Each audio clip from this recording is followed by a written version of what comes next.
하나님 말씀 같이 보시겠습니다. 신약성경 빌립보서 1장 12절에서 20절까지의 말씀입니다. 앞에 준비되어 있는 표준세 번역으로 12절에서 20절까지의 말씀 같이 읽겠습니다. 12절에서 20절까지입니다. 형제자매 여러분, 내가 당하는 일이 도리어 복음을 전파하는 데 도움이 된 사실을 여러분이 알아주시기 바랍니다. 곧 내가 감옥에 갇힌 것이 그리스도로 말미암은 것이라는 사실이 온 진리대와 그 밖의 모든 사람에게 알려졌으므로 주님 안에 있는 형제자매 가운데서 많은 사람이 내가 갇혀 있음으로 말미암아 더 확신을 얻고 말씀을 겁없이 더욱 담대하게 전하게 되었습니다. 그리스도를 전파하면서도 어떤 사람들은 시기하거나 다투는 마음으로 하고 어떤 사람들은 좋은 뜻으로 합니다. 좋은 뜻으로 하는 사람들은 내가 복음을 변호하기 위해 세우심을 받은 줄을 알고 사랑으로 그리스도를 전파하지만 시기하거나 다투는 마음으로 하는 사람들은 나의 감옥 생활에 괴로움을 더하게 하려는 생각을 품고 다투는 마음으로 순수하지 못한 동기에서 그리스도를 전파합니다. 그렇지만 어떻습니까? 참으로 하든지 거짓으로 하든지 무슨 방법으로 하든지 그리스도가 전파되고 있으니 나는 그 일로 기뻐합니다. 그렇습니다. 나는 앞으로도 기뻐할 것입니다. 나는 여러분이 기도해 주시고 예수 그리스도의 영이 도와주셔서 내가 풀려나리라는 것을 알기 때문입니다. 내가 간절히 기대하며 바라는 것은 내가 어떤 일에나 부끄러워하지 않고 전과 같이 지금도 온전히 담대하여 살든지 죽든지 나의 몸으로 말미암아 그리스도께서 존귀하게 되시는 것입니다. 아멘. 고난이라고 하는 말 한자어에도 나와 있는 것처럼 그 문자적인 의미는 괴롭고 어려운 상태라고 하는 단어입니다. 고난. 성경에 보면 이 고난이라는 단어가 히브리어 혹은 헬라어 그리스어에 여러 가지 단어로 사용되지만 그 의미들을 쭉 모아보면 좁은 의미로 보면 예수 그리스도를 믿는 신앙 때문에 그 과정에서 겪는 어려움 정도로 설명이 될 겁니다. 이게 고난입니다. 예수 믿기 때문에 신앙을 가졌기 때문에 어려워지는 겁니다. 그런데 성경에는 고난이라고 하는 단어들이 그런 의미로만 사용되기보다 훨씬 넓은 의미로 사용이 됩니다. 예를 들면 좁은 의미로 본다면 오늘 본문에 나오는 것처럼 사도 바울이 감옥에 갇힌 것 이런 게 고난일 겁니다. 그런데 다른 의미로 이 고난이라는 단어는 우리 삶에서 겪는 어려움들을 다 가르칩니다. 고통, 아픈 거 이게 고난이라는 단어와 똑같은 단어입니다. 어려움, 시련, 질병, 재난, 상실, 잃어버린 겁니다. 인간관계의 갈등, 물리적인 빈곤함, 비천함, 곤란함 이런 단어가 모두 고난이라는 단어로 표현이 됩니다.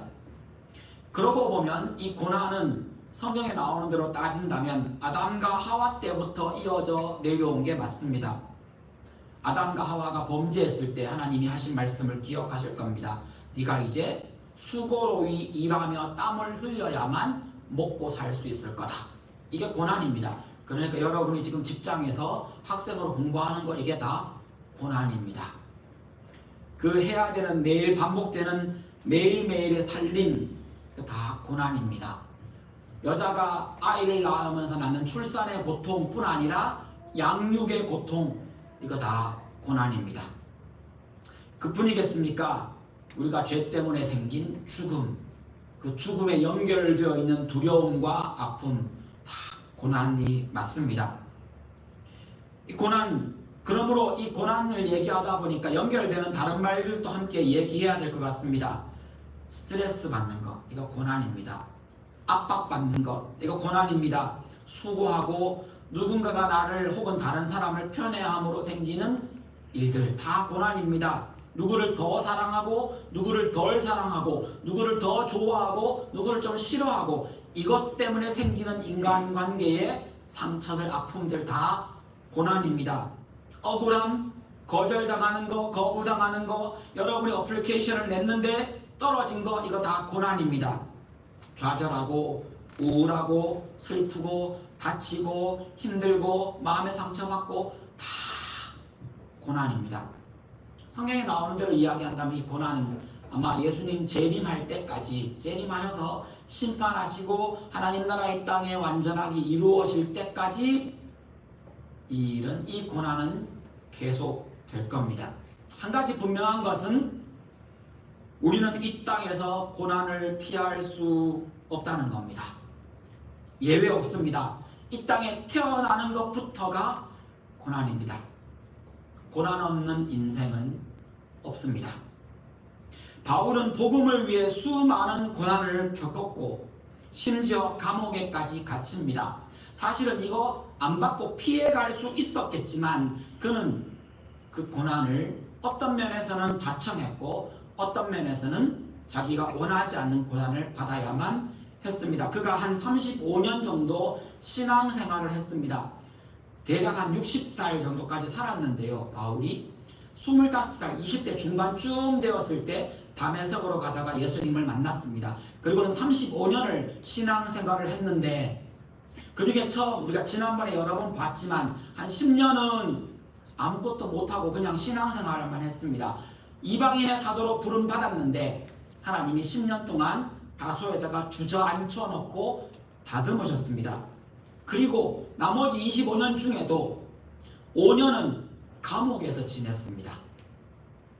그 감옥에 성경에 적혀 있는 것만 5년입니다. 다른 표현들로 보면 아마 이 외에 여러 번 감옥에 더 들어갔던 것 같습니다. 이 5년이란 이 표에서 보시는 것처럼 여러 번 감옥에 갇혔던 그 기간, 그 시간이 그에게 그냥 고통받고 힘들고 나쁘고 어떻게든 빨리 빠져나가고 싶은 그런 악몽 같은 기간만은 아니었던 것 같습니다. 지난번에 봤던 것처럼 오늘도 함께 보겠지만 이 바울에게는 이 기간이 찬양과 기도하는 시간이었고 심지어 이 기간 동안에 성경을 씁니다. 우리가 오늘 본 빌립보서 혹은 저기 적혀 있는 것처럼 에베소서, 골로새서, 빌레몬서 이 감옥에 갇혀서 정말로 우리가 읽고 또 읽어야 하는 옥중서신이라고 불리우는 성경도 기록합니다. 고난 중에 이 일을 다 했다는 겁니다. 그리고는 고난 중에 복음도 전파합니다. 사도행전 그 부분에 그 이야기도 나옵니다. 찾아오는 손님을 만나 복음을 전합니다. 가르칩니다.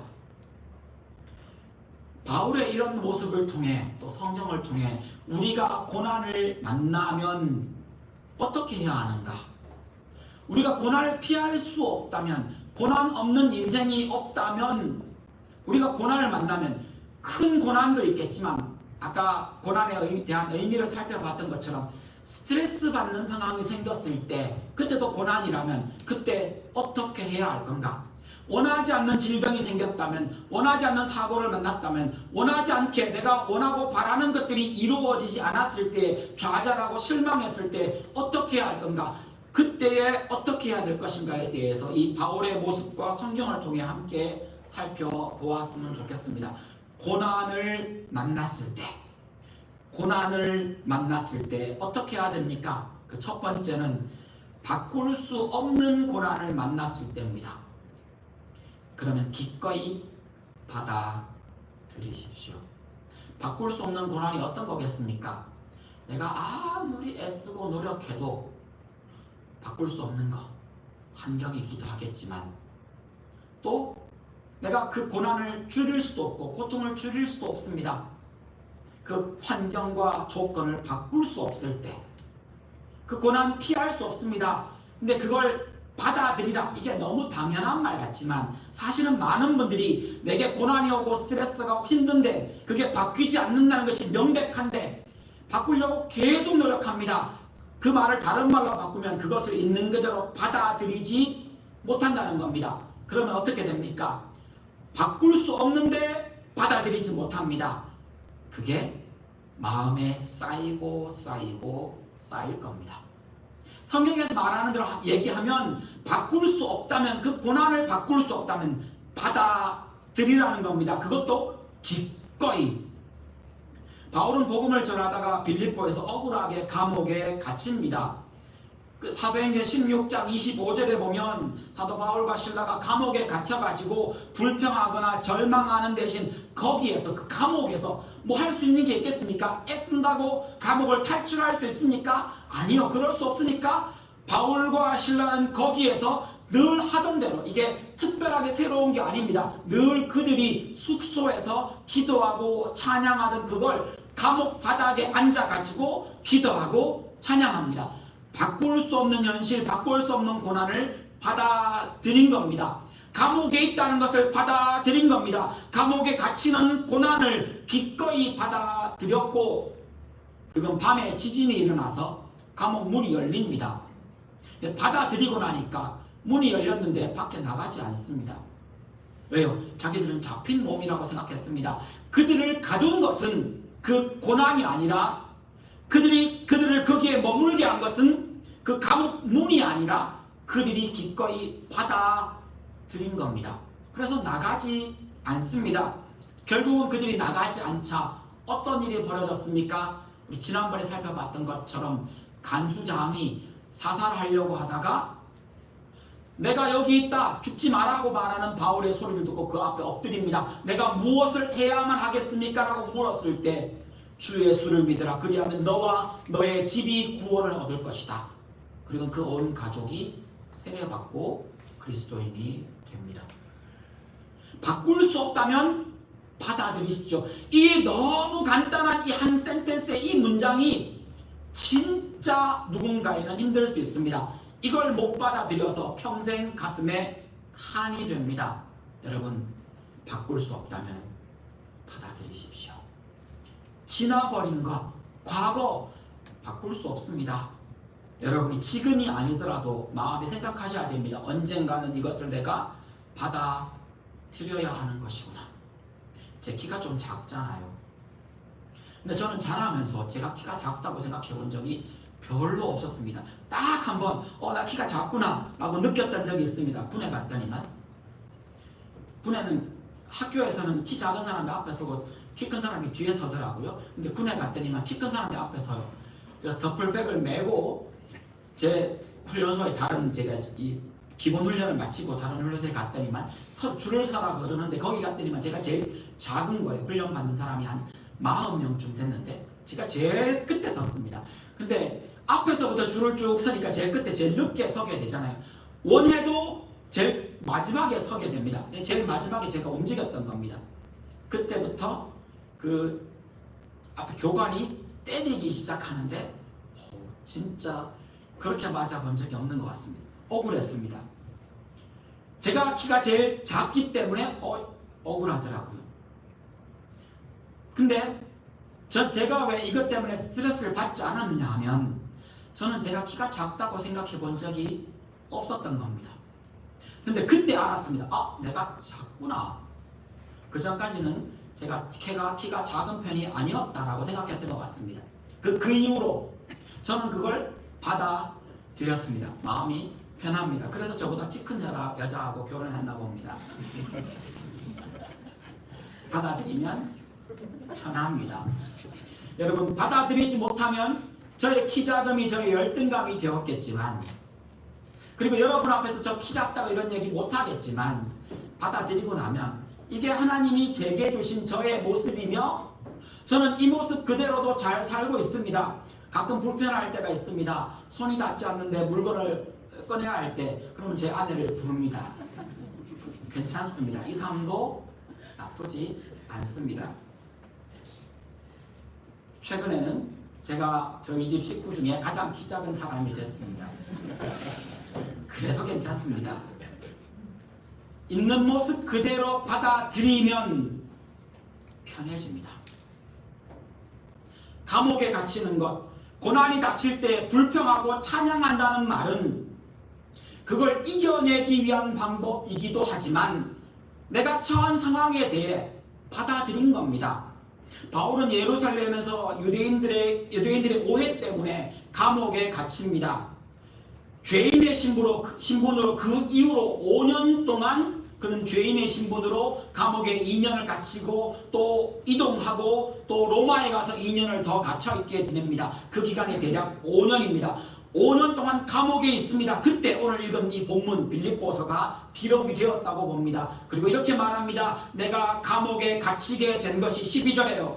복음 전파에 도움이 되었다니까 막 좋아합니다. 어떻게 이럴 수 있습니까? 내가 나가서 내가 복음을 전해야 하는데 이 사람이 누굽니까? 이방인의 사도로 부름받았고 나는 그 일 하려고 얼마를 기다렸습니까? 10년을 기다렸고 그 뒤에 다시 사역하면서 이때쯤 되었을 때는 이제 사도 바울이 거의 50대가 되었던 중반이 지났습니다. 자기가 조금 있으면 그 당시에 평균 연령 기대 수명이 35세가 안 됐습니다.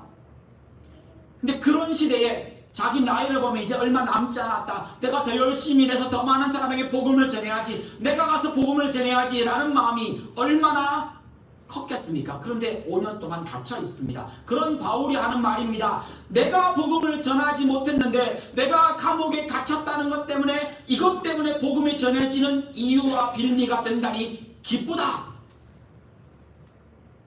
그는 고난을 기꺼이 받아들였습니다. 하나님이 일하심을 본 겁니다. 여러분, 고난과 혹은 자기의 모습과 바꿀 수 없는 것을 그대로 받아들이는 것 진짜 힘든 일입니다. 진짜 힘든 일입니다. 그러기에 여러분, 이건 생각하고 다짐하고 의도해야만 다가갈 수 있는 부분입니다. 사도 바울이 예수 믿고 처음 10년은 고난이 분명했습니다. 10년 동안 아무것도 못했습니다. 사도로서 할 수 있는 일도 없었습니다. 사람들이 사도로 인정해 주지도 않습니다. 오히려 그를 촌구석으로 몰아붙였습니다. 그런데 그때 하나님은 일하고 계셨습니다. 바울을 다듬으시고 준비시키셨던 겁니다. 그리스도인에게 감당할 수 없는 고난은 없습니다. 특히 복음을 위한 고난이라면 여러분 영광으로 감당하고 받으십시오. 우리가 아무리 많은 고난을 받아도 예수님만큼 그 고난에 비교하겠습니까? 마태복음 26장 39절에 예수님의 기도를 보면 예수님도 이 예수님이 받으시는 고난을 받아들이는 것이 마냥 쉽지만은 않았던 것을 확인할 수 있습니다. 이 고난의 잔이 지나갈 수만 있다면 그렇게 해 주십시오. 그러나 그것은 바꿀 수 없는 것이었습니다. 이거는 받아들이십니다. 오늘 본문 말씀 14절에 보면 바울이 감옥에 갇힌 것이 어떤 사람들에게는 더 담대하게 말씀을 전하는 계기가 되었다고 기뻐합니다. 받아들이면 기뻐할 수 있습니다. 18절에 보면 아예 대놓고 기쁘다고 콕 찍어서 표현합니다. 나는 기쁘고 앞으로도 기뻐할 거야. 받아들였기 때문에 소망도 생긴 겁니다. 예수 복음을 위해서 죄수가 되었지만 그게 고난이 분명합니다. 내가 받아들였다고 해서 고난이 아닌 것은 아닙니다. 받아들였지만 힘든 건 힘든 겁니다. 그러나 받아들이고 나면 그 다음이 보입니다. 기꺼이 믿음으로 받아들였고 기꺼이 하나님께 영광이 될 것이라고 확신하고 있습니다. 여러분, 교회의 일이 그런 겁니다. 여러분의 봉사가 그런 겁니다. 섬김이 그런 겁니다. 열심히 섬겼더니만 섬김이들 각 부서에서나 여러분 작은 밭에서 열심히 일했더니만 이 인간들이 잘 먹고 잘 대접받고 난 다음에 뒤에 가서 딴 얘기를 합니다. 속상하지요. 왜 안 그렇겠습니까? 열심히 성경을 가르쳤더니만 딴 데 가서 엉뚱한 얘기를 합니다. 이 얘기만 나오면 생각나는 예가 있습니다. 제가 가끔씩 헌금 얘기할 때 여러분 11조 안 하셔도 됩니다. 이런 얘기 한 적이 있잖아요. 기억나시는 분 계시겠지만 부분만 기억하지 마시고 통째로 기억하셔야 됩니다. 이건 문맥이 중요합니다. 11조를 왜 제가 하지 말라고 그랬습니까? 우리 모든 게 하나님의 것이기에 11조만 딱 떼어서 하고 난 다음에 나머지 10분의 9는 내 거 이렇게 생각하면 안 된다는 의미였습니다. 모든 것이 하나님의 것이라는 것을 분명히 하고 그리고 그 의미로 10분의 1을 드리는 겁니다. 그리고 그 헌금은 교회를 위해 사역을 위해 선교를 위해 사용되는 겁니다. 근데 이렇게 설교했더니만 벌써 10수년 전입니다. 한 학생이 엄마한테 얘기한 겁니다. 엄마, 목사님이 11조 하지 말라 그랬어. 그 어머니가 제게 와서 컴플레인합니다. 항의합니다. 목사님이 11조 하지 말라고 하셨다면서요. 얼마나 속상하겠습니까? 하나님의 일 하다가 이런 오해도 받고 내가 한 말을 들을 다른 사람은 오해하고 혹은 내가 열심히 섬겼는데 맛이 있니 없니 재미있었니 재미없었니 뭐가 좋았니 나빴니 말로 하기 얼마나 쉽겠습니까? 그 말에 많은 사람이 많은 섬김이들이 상처받습니다. 여러분 그거 다 고난입니다. 다 고난입니다. 복음을 위한 고난입니다. 그 복음을 위한 고난 헛되지 않습니다. 그 고난 받아들이십시오. 누군가 여러분이 열심히 일했는데 막 뒤에서 딴 얘기하고 평가합니다. 그 평가 그냥 그대로 두십시오. 괜찮습니다. 그 평가가 여러분의 가치를 매기지 않습니다. 하나님은 알고 계십니다. 하나님이 여러분이 받고 있는 그 잘못된 평가들 그것 때문에 여러분 마음 아파하는 그 고난 다 지켜보고 계십니다. 고린도후서 1장 4절에 보면 우리가 고난을 당할 때 우리가 열심히 섬겼는데 욕먹을 때 우리가 열심히 일했는데 알아주지 않을 때 하나님은 우리를 위로하시고 그렇게 하나님의 위로를 경험한 우리를 고난 중에 있는 다른 사람을 위로하는 자리에 서게 하신다라고 말합니다. 고난 당해본 사람이 욕먹어본 사람이 일하다가 어려움을 겪어본 사람이 섬김이로 일하는 사람의 고충을 알게 될 겁니다. 여러분이 한 단계 더 나아가신다는 이야기입니다. 섬겨본 사람이 하나님이 어떤 마음으로 우리를 사랑하시는지 그제서야 알게 됩니다. 여러분이 지금 겪는 고난 그것이 질병이든 상실이든 신앙으로 인한 핍박이든 개인적인 실패이든 좌절이든 인간관계의 갈등이든 지금 겪는 그 모든 고난이 바꿀 수 없는 것이라면 바울처럼 찬양과 기도로 받아들이십시오. 아침에 일어나서 고난을 묵상하지 마시고 이것도 안 되고 저것도 안 되고 이것도 아프고 저것도 속상하고 이것도 가슴에 맺히고 이렇게 그 고난들을 묵상하지 마시고 찬양과 기도로 하루를 시작해 보십시오. 이건 우리가 그것을 받아들이기 위한 우리의 방법입니다. 고난 속에서도 일하고 계시는 하나님 10년 동안 그 촌구석에 박혀있는 바울을 두고도 일하셨던 그 하나님 감옥에 들어가 있는 이 바울을 통해서 복음이 전파되도록 일하시는 하나님 그 하나님이 내가 고난받는 중에도 일하고 계신다는 것을 기꺼이 고난을 받아들임으로 하나님의 일하심을 받아들이시라는 겁니다. 바꿀 수 없다면 받아들이십시오. 쉬운 일이 아니기에 다시 한번 말씀을 드립니다. 쉽지 않습니다. 네, 맞습니다. 그럼에도 불구하고 바꿀 수 없는 것이라면 받아들여야 한다는 것도 기억하십시오. 바꿀 수 있는 것은 어떡합니까? 살다 보면 바꿀 수 없는 고난도 있지만 바꿀 수 있는 고난도 있지 않습니까? 바꿀 수 있는 고난을 만나시면 용기 내어 극복하십시오. 여기에 바꿀 수 있는 고난인데 바꾸면 되지 라고 말하기 쉽지만 여러분 경험해 보셔서 아실 겁니다. 바꿀 수 있는데 그게 고난입니다. 그러면 용기가 필요합니다. 그냥 마음먹으면 바꾸자 하고 스위치 여러분 채널 바꾸고 뭐 버튼 누르듯이 그렇게 바꿀 수 있는 거면 그게 고난이겠습니까? 아니요. 고난은 그런 종류들이 아닙니다. 사실은 고난은 내가 조금 애써도 잘 안 바뀌는 게 고난입니다. 그런데 용기 내어서 바꿀 수 있다고 판단이 되시면 그런 것이면 용기 내어 덤비고 수고하고 애써서 수고하고 애쓰는 게 고난이잖아요. 그러면 그 작은 고난 어떤 고난을 바꾸기 위해 고난을 무릅쓰고 고난을 자청하고 그 고난을 극복해 내는 겁니다. 모든 고난이 받아들여야 할 것은 아닙니다. 사도행전 22장 25절에 보면 바울은 부당한 매질을 맞아야 하는 경우가 생겼습니다. 로마 군인들이 로마 이 예루살렘에서 막 그 소요가 일어나려고 했습니다. 반란 이렇게 막 일어나려고 했을 때 오해 때문에 생긴 겁니다. 그때 로마 군인들이 바울을 잡아다가 데려와서는 이유도 묻지 않고 죄도 확정하지 않고 때리려고 합니다. 그때 바울이 부당한 고난을 거부합니다. 나 로마 시민인데 나한테 죄를 확정하지도 않고 나를 매질하느냐. 합당한 자기 권리를 주장합니다. 주의 복음을 위해서 고난받는 게 다 좋다고 해서 무조건 안 맞아도 되는 매를 맞으라는 얘기가 아닙니다.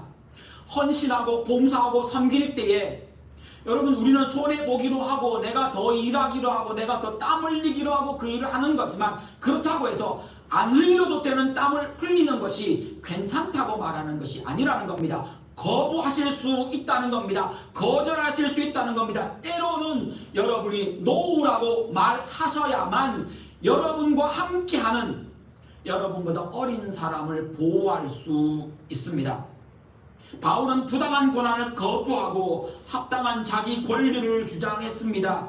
일상의 삶에서 우리가 부당한 대우를 받고 억압받고 불공정을 만나면 정하고 변화시켜야 한다는 것을 의미합니다. 나 혼자만 그 일 감수하면 됐지.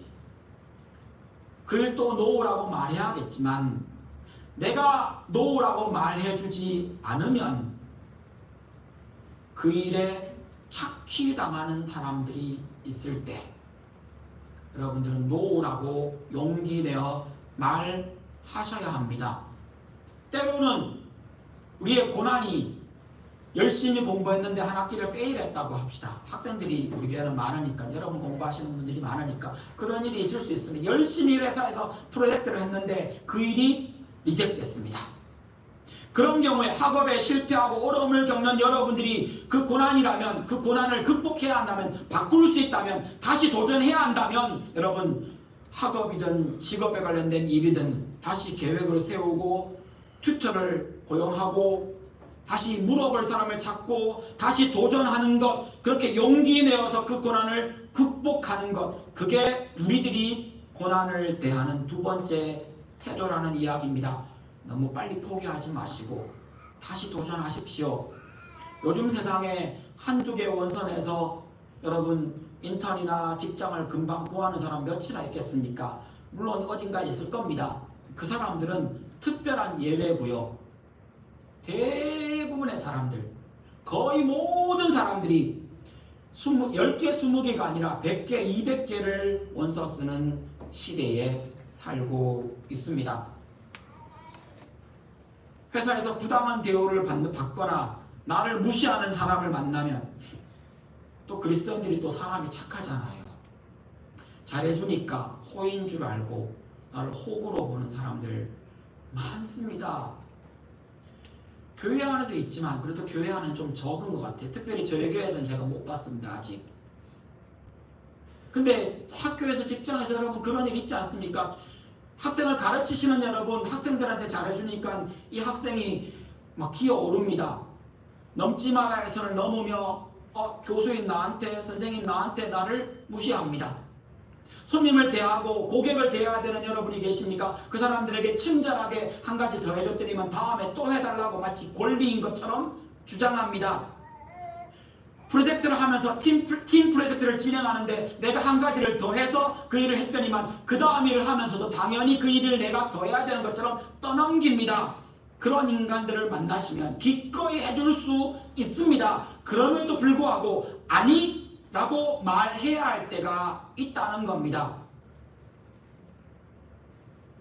회사에서 학교에서 그런 일을 만나시면 여러분은 무시하는 사람들을 만나시면 그걸 기꺼이 받아줄 수 있지만 다른 일을 위해 혹은 질서를 세우기 위해 혹은 그 다음을 위해 전문가의 도움을 구하고 동료와 협력하여서 그 문제를 해결하는 용기를 내야 할 때가 있다는 겁니다.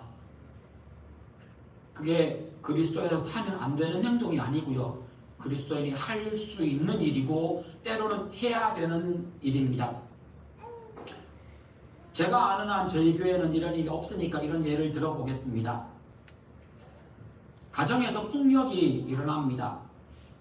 많은 경우 남편이 아내를 때리는 경우가 훨씬 많으니까 그렇게 예를 들어보겠습니다. 남편이 아내를 때립니다. 매 맞는 아내입니다. 매 맞는 아내. 나는 매 맞으면 너무 얼마나 속상하고 얼마나 가슴이 아프고 얼마나 힘들겠습니까?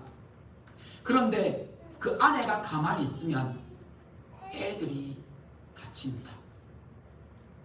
그래서 부인 되는 분이 아내가 아이들을 위해서라도 남편에게 놓으라고 말해야 합니다. 그 놓으라고 말하는 것이 혼자 하는 것이 힘들다면 그때 여러분 교회에 있는 여러분의 믿음의 기도 부탁할 수 있는 그 사람들에게 도움을 요청하시고 교회에 요청하시고 경찰을 부르시고 법적인 힘을 동원하시고 공권력을 동원하셔서 그를 막아 세우셔야 합니다. 얼마나 큰 용기가 필요하겠습니까? 여러분 그 용기는 내셔야 되는 바꿀 수 있는 고난이며 바꾸어야 하는 고난입니다. 맞서셔야 합니다. 그런 사람 옆에서 보시면 여러분이 그들을 도와주십시오. 그때 용기가 필요합니다. 옥중서신 중에 하나인 골로새서에 보면 2장 7절입니다. 듣고 배운 복음대로 믿음을 굳게 하라 라고 당부합니다. 이 얘기가 왜 용기 내어 바꿔야 되는 일에 필요한가 하면 복음대로 배운 복음대로 교회에서 어떻게 하려고 행동하려고 하는데 교회에서 그걸 못하게 해요. 그런 일이 생길 수 있다는 겁니다. 교회에서 말씀대로 살고 싶은데 말씀대로 나누고 싶은데 말씀대로 신앙생활하고 싶은데 말 잘하고 똑똑하고 힘있는 어떤 사람이 나와서는 그거 아니라고 딴 얘기를 합니다. 권위로 누릅니다. 그럼 어떻게 해야 됩니까? 목사가 이런 얘기하면 어디 가서 또 문맥을 이해하고 들으십시오. 저항하십시오. 반대하십시오. 목사가 딴 얘기합니까? 여러분이 그걸 분별할 수 있으셔야겠지만 제가 여러분 앞에 성경 아닌 다른 얘기로 여러분이 이렇게 해야 됩니다고 막 딴 얘기를 하면 반대하십시오. 저를 몰아내십시오. 근데 이 과정이 쉽지 않습니다. 이게 인간관계도 켜있고 시간도 길 테고 어려울 겁니다. 혼자 하지 마시고 같은 뜻을 가진 같은 믿음을 가진 같은 복음에 함께하는 사람들과 함께 그 일을 하셔야 합니다. 골로새서 2장 8절에 이어지는 내용이 그 얘기를 하고 있습니다. 교회 내에 누가 들어왔습니다. 들어오려고 합니다. 근데 그 들어오려고 하는 사람들이 세상의 철학과 헛된 속임수를 가지고 들어옵니다. 성경 말씀이 복음이 말하고 있지 않은 것을 마치 복음인 것처럼 복음 위에다가 세우면서 그걸로 교회를 누릅니다. 그런 사람들은 많은 경우 똑똑하고 능력 있고 말 잘하고 세상에서도 권력 있고 잘 나가는 사람들이겠지요. 복음이 아니라면 그들이 가지고 오는 맘모니즘, 돈신, 세상의 가치관, 세상의 전통을 따르는 그들을 밀어내셔야 합니다. 만약에 그렇지 하지 못하면요, 나는 그것이 잘못되었다는 것을 알고 속상하고 가슴 아픈 걸로 끝날 수 있지만 그걸 분별하지 못하는 신앙 어린 사람들은요, 그 교회는요 신음하고 병들게 될 겁니다. 그래서 내가 용기 내어서 교회 밖으로 그 세상 가치관을 밀어내야 한다는 겁니다. 우리가 애쓰고 노력해서 바꾸어야 하는 고난들은 많은 용기가 필요할 수 있습니다. 세상 사람들은 불의를 보고도 침묵하고 잘 참습니다. 세상이 정의롭지 않다는 건 다 알고 있습니다. 세상 사람들은 내 옆에서 일어나는 불의를 보고 선뜻 나서지 않습니다. 그런데 내게 일어나는 불이익을 보고는 내가 손해보는 상황이 생기면 예민해집니다. 목소리 커집니다. 법적인 것을 동원합니다. 손해보지 않기 위해서, 나를 보호하기 위해서 당연히 그렇게 할 겁니다. 그런데 우리도 사람인지라 기본적으로 그럴 것 같습니다. 거기다가 우리가 기억해야 될 것은 방금 이 말씀에 따라서 내가 내 불이익에도 손을 들어야 하지만 내 옆에서 일어나는 불의를 보고도 잘못된 것을 보고도 용기 있게 말할 수 있어야 한다는 겁니다. 여러분, 수고 없는 열매는 없습니다. 희생 없는 사랑은 없습니다. 사랑한다, 사랑한다라고 말하면서 사랑을 행동으로 옮긴다고 얘기하면서 사랑을 실천한다고 얘기하면서 내가 요만큼 또 손해보는 게 없다. 그럼 그거 사랑 아닙니다. 사랑은 내가 손해보는 것을 전제합니다. 그게 사랑의 본질입니다. 성령 하나님의 인도를 의지하며 여러분 고쳐야 하는 것이 있다면 성령 하나님의 힘을 의지하여 덤비십시오. 그것이 나의 게으름이든 그것이 내 인생의 실패이든 그것이 학업이든 그것이 일이든 그것이 불의이든 고쳐야 하는 것이라면 주 앞에 기도하며 덤비십시오. 내가 더 수고하고 내가 더 노력해서 다른 사람에게 혜택이 돌아갈 수 있다면 우리는 기꺼이 그 수고를 무릅쓰는 사람들입니다. 제가 이런 얘기를 여러분 드린 적이 있습니다. 여러분 열심히 공부하십시오. 좋은 학위 받으시고 좋은 직장 잡으시고 돈 많이 버십시오. 그리고 내가 수고하고 애쓴 것으로 그 혜택을 나와 내 가족뿐 아니라 내 이웃도 누리도록 나누어 주십시오.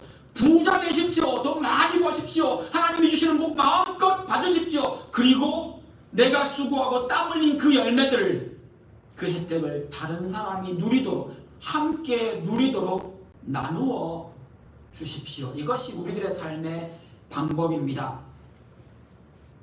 하나님의 은혜가 우리의 수고를 헛되지 않게 하실 겁니다. 우리가 이 세상에서 고난을 만났을 때 바꿀 수 없다면 기꺼이 받아들이고 바꿀 수 있다면 용기를 가지고 노력하여서 바꾸고 극복하는 것이 그리스도인의 믿음의 행동이 분명합니다. 이렇게 말하고 나니까 중요한 한 가지 문제가 남습니다. 이 고난 속에서 바꿔야 할 것인지 받아들여야 할 것인지를 분별하는 지혜가 필요하다라는 겁니다. 이걸 바꿔야 할까? 바꿀 수 있을까? 바꿀 수 없을까? 그럼 받아들여야 할까? 용기 내어 고쳐야 하는 것인지 믿음으로 기꺼이 받아들여야 하는 것인지를 분별할 수 있는 지혜, 이것은 하나님을 신뢰하는 것에서부터 시작이 됩니다. 고난이 바꿀 수 없고 받아들여야 하는 것인지 용기 내어 바꾸어야 하는 것인지 바꿀 수 있는 것인지 혹은 바꿀 수 없는 것인지를 분별하는 지혜, 그 지혜를 야고보서 1장 5절에서는 이렇게 표현합니다. 여러분 가운데 누구든지 지혜가 부족하거든 아낌없이 주시고 나무라지 않으시는 하나님께 구하십시오. 그러면 받을 것입니다. 하나님께 지혜를 달라고 구해야 합니다. 성령 하나님이 우리를 인도해 주시기를 구해야 합니다. 하나님을 신뢰하는 것이 지혜의 시작이라고 성경이 가르칩니다. 하나님께서 보여주시고 가르쳐 주실 겁니다. 모든 것을 잃어버렸던 욥이 이런 고백을 하는 장면을 한번 보십시오. 고난받은 인간 중에 욥만큼 고난받은 사람이 또 있겠습니까? 욥이 이렇게 고백합니다.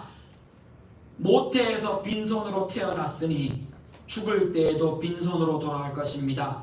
주신 분도 주님이시요 가져가신 분도 주님이시니 주의 이름을 찬양할 뿐입니다. 욥이 고난 중에도 하나님을 신뢰하고 있는 모습을 봅니다. 사실은 이 정도 수준의 신앙이 되는 것이 참 쉽지 않다는 것을 우리는 알고 있습니다. 그럼에도 불구하고 이 방향으로 가야 한다는 것 또한 우리가 알고 있습니다. 하나님을 신뢰하며 하나님을 붙드는 것, 고난 중에 이것이 우리들이 해야 할 가장 중요한 모습입니다. 가장 힘든 순간에 하나님을 찬양합니다. 이 욥이 어떤 일을 겪었는지 여러분 잘 아실 겁니다. 자녀가 10명 되는데요, 다 죽습니다. 부인이 죽습니다. 부인이 도망갑니다. 큰 장사를 하는 사람인데 장사하려고 멀리 보냈던 배와 멀리 보냈던 자기의 밑 아랫사람들이 다 사고를 당하거나 큰일로 인해 다 파산하고 죽고 빼앗기고, 거기다가 내 몸에 말할 수 없는 병이 생깁니다. 막 기왓장을 들고 몸을 긁어도 해결되지 않는, 보기에도 더러워서 주변에 사람이 오지 않습니다. 모든 사람이 거짓 취급합니다. 가진 모든 것을 다 잃었습니다. 근데 욥이 하는 말, 저 21절의 마지막 문장을 보십시오. 주의 이름을 찬양할 뿐입니다. 어떻게 이럴 수 있냐는 겁니다. 저는 이렇게 못할 것 같습니다. 근데 분명한 건 이것이 이 고난 중에 우리들이 가져야 하는 태도의 방향이라는 것은 기억하고 계셔야 합니다. 사도 바울이 감옥에 갇혀 있으면서도 기쁠 수 있고 용기 내어서 교회의 잘못된 부분을 고쳐 나가려고 했던 이유는 오늘 본문 말씀 1장 20절입니다. 자기의 고난을 통해서, 자기의 선택을 통해서 오직 그리스도 예수만 존귀하게 되기를 바라기 때문입니다. 그래서 고난도 자청한 겁니다. 그래서 고난도 받아들인 겁니다. 그리고는 그 고난 중에 용기를 내어 고치려고 했던 것도 다 그 이유 때문입니다. 고난을 만나셨다면, 힘들고 어려운 일이 있으시다면, 아프고 슬프고 모자라고 고민과 걱정이 있으시다면 여러분 기도하십시오. 짧게 5분이라도 이렇게 기도하실 수 있을 겁니다. 하나님, 오늘의 고난을 어떻게 해야 할지 지혜를 주십시오. 바꿀 수 없고 받아들여야만 한다면 제게 평안한 마음을 주십시오. 고쳐야 하는 것이라면 알게 하시고 용기를 내게 도와주십시오. 라고 솔직하게 하나님 의지하며 나아가야 합니다. 감옥에서 고난 중에 기록한 옥중서신인 빌립보서에서 이렇게 사도 바울이 우리에게 말해줍니다. 빌립보서 4장 6절입니다. 아무것도 염려하지 말고 모든 일을 오직 기도와 간구로 하고 여러분이 바라는 것을 감사하는 마음으로 하나님께 아뢰십시오. 지금 감옥에 있는 사람이 감옥 밖에 있는 사람한테 하는 말입니다. 7절입니다. 그리하면 사람의 헤아림을 뛰어넘는 하나님의 평화가 여러분의 마음과 생각을 그리고 그리스도 예수 안에서 지켜줄 것입니다. 개역개정 성경에는 4장 7절 말씀을 지각에 뛰어난 하나님의 평강이 너희의 마음과 생각을 지키실 것이다 라고 기록한 부분입니다. 그래서 우리에게 고난 중에 기도가 필요합니다. 말씀을 마무리합니다. 고난은 피할 수 없는 삶의 일부분입니다. 고난 없는 인생은 없습니다. 그러나 바울의 삶과 예수님이 십자가의 고난이 헛되지 않음을 보았던 것처럼 우리가 겪고 있는 그 고난들, 작든 크든 그 고난이 헛된 것이 아닙니다. 여러분이 지금 겪고 있는 고난이 무엇입니까? 바꿀 수 없는 고난이라면 기쁜 마음으로 받아들이고 바꿀 수 있는 고난이라면 용기 내어 극복하도록 여러분의 고난에 대한 태도를 다시 설정하십시오. 그리고 무엇보다 성령의 지혜를 구하며 하나님의 뜻을 따라가십시오. 지금 이 순간 여러분은 어떤 선택을 하시렵니까? 머릿속에 떠오르는 그 고난, 해결해야 될 문제 혹은 받아들여야 되는 그것, 여러분 그것을 두고 여러분 어떤 선택을 하시겠습니까? 고난 앞에서 찬양을 선택하시겠습니까? 아니면 용기 내어 변화를 시키고자 선택하시겠습니까? 오늘 여러분의 그 선택, 여러분의 그 고난에 대한 태도를 하나님께서 지혜를 달라고 구하시면서 한 걸음 더 앞으로, 고난 때문에 주저앉아 계시지 마시고 고난 때문에 아파하고만 그 자리에 계시지 마시고 다시 일어서 앞으로 한 걸음 더 나아가시기를 우리 주 예수 그리스도의 이름으로 축원합니다. 기도하시겠습니다.